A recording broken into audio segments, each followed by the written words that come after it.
Let's bring in Lawrence Jones. He's live in Butler, who just, I believe, spoke to President Trump. Lawrence, what can you tell us?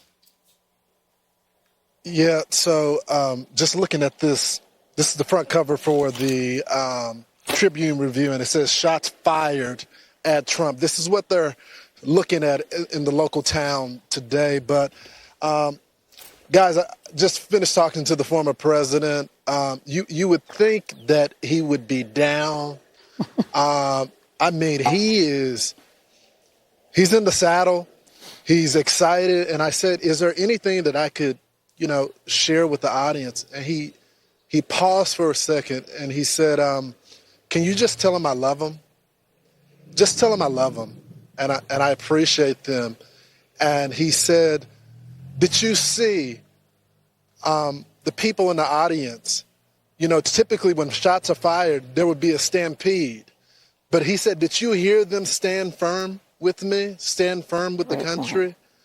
And this is a president that wanted to let everyone know, let the world know that he's resilient.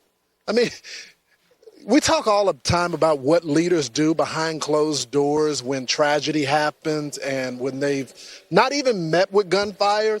Most presidents aren't met with gunfire. We saw how he responds when gunfire is there. And I don't think that should be lost on us. But in a moment where he could be focused on himself, he just wanted me to let everyone know that he loved them. He loves them. Lawrence, yes. I love what you're telling us because you're really expanding this out. It's not just the courage of Donald Trump and the way he reacted, but he was saying, hey, look at how the crowd reacted. There was no stampede. People weren't running over each other. They may have ducked down for cover. Some of them, actually, we've been surprised at how some didn't even duck down. But they were standing firm with him. And I bet really encouraged by that fist that he was pumping in the air.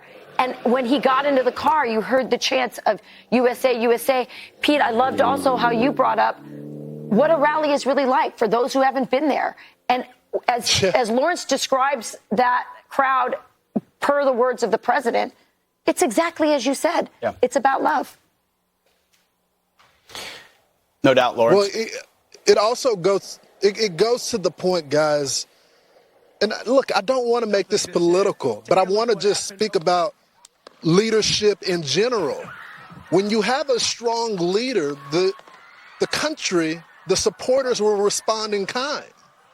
When you have weakness, the men and women that follow you will respond in kind. And as much as I don't want to make it political, I just look at the state of our nation. We're so divided. They're after law enforcement. We got a border that's being overrun. We got enemies that feel comfortable targeting the United States.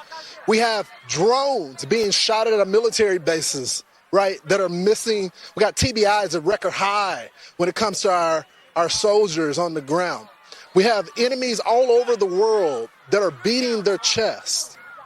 They respond to who's in the Oval Office. And just like you saw that crowd yesterday respond to the fist pump after an attempted assassination, after we now have photos now where we can see the bullets flying past his face, right? And they decided to stand with him. That's a reflection of the country.